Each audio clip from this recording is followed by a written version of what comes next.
Hello friend, केम छो? तो आज हंगर क्लेबમાં જૂના અને જાણીતા કચોરીવાલા જે બંસીધર રેસ્ટોરન્ટ કહેવાય છે, કચોરી અને સમોસા માટે ફેવરેટ છે, જે કહેવાય છે કે ખાડિયા ઘી કાંટા ઉપર વર્ષો જૂની છે. આપણે આવો અહીંયા એનો ટેસ્ટ માણીએ અને કચોરી ખાઈએ. ચાલો આ વિડીયો છેલ્લે સુધી જોજો અને તમે ચેનલ પર નવા હોય તો આ ચેનલને સબસ્ક્રાઇબ કરવાનું ના ભૂલતા. તમે જોઈ શકો છો અહીંયા કચોરીની પ્રોસેસ ચાલી રહી છે બનાવવાની. મેકિંગ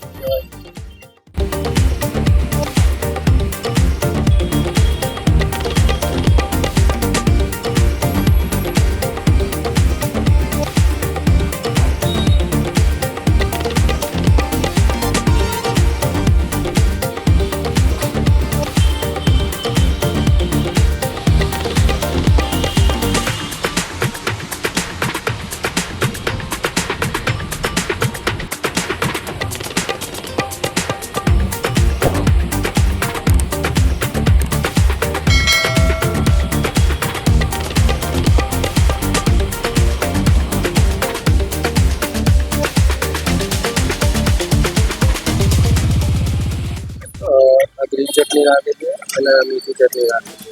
બસ આ બે ચટણી વર્ષોથી અહીંયા ચાલી રહી છે, તો તમે જોઈ શકો છો. ધાર્યો સ્વાદમાં કેટલા વર્ષથી છે ભાઈ આપણી? 70 વર્ષ જૂની છે અને 70 વર્ષ જૂનીમાં આ એક ટેસ્ટ કચોરી અને સમોસા મળે છે.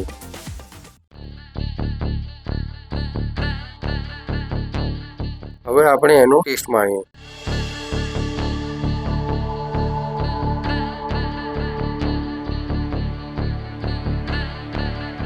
એકદમ ક્રન્ચી અને ફ્રેશ ગરમા ગરમ. જ્યારે પણ તમે જે અહીંયા આવશો અહીંયા ગરમા ગરમ ફ્રેશ કચોરી ખાવા મળશે. અહીંયા સવારના 8 વાગ્યાથી લઈને સાંજના 10 વાગ્યા સુધી મળે છે કચોરી. એકવાર ખાશો બીજી વખત જરૂરથી અહીંયા આવશો. આ બનશે રેસ્ટોરન્ટ. હું પંકજ જંજરા પટેલ. છેલ્લા 50 વર્ષથી મારા ફાધરના વખતે ચાલુ દુકાન છે. મારા ફાધર દુકાન ચાલુ કરી હતી અને એમને જ ચલાવું છે. મારી ઉંમર હતા 55 વર્ષ છે. આ દુકાન 50 સાલ પહેલાની છે. ઘરાનો સંતોષ એ અમારી મોટી વસ્તુ છે. કચોરી બહુ સરસ છે અને હું ચાણક્યપુરીથી આવું છું. અહીંયા લગભગ 5 થી 7 વર્ષથી ખાવા આવું છું, પણ છે ટેસ્ટ બહુ સરસ છે. પંકજભાઈ, જયંતિભાઈ, આ છેલ્લા 30 વર્ષથી તો અમે કચોરી ખાઈએ છીએ. નાનપણથી અમે 2 રૂપિયામાં કચોરી ખાતા હતા, પણ આજે એમની દિવસે દિવસે લોકપ્રિયતા એટલી બધી વધતી જાય છે, પણ ક્વોલિટીમાં કોઈ કોમ્પ્રોમાઇઝ કરતા નથી. બરાબર, એમની એક જ ધારી ચટણી, એક જ ધારું મટીરિયલ અને ખૂબ જ સારી ક્વોન્ટિટીમાં કચોરી હોય છે.